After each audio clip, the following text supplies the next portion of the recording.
So, ngayon, English grammar muna tayo, yung nix. So, alam na natin yung nil, di ba? Yung nil is zero.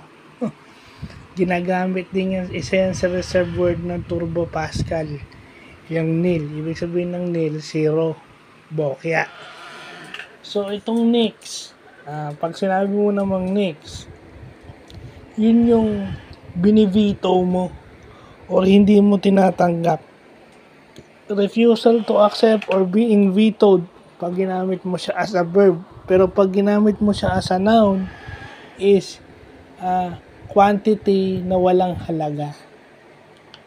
So, ibig sabihin, may specific number pero walang halaga.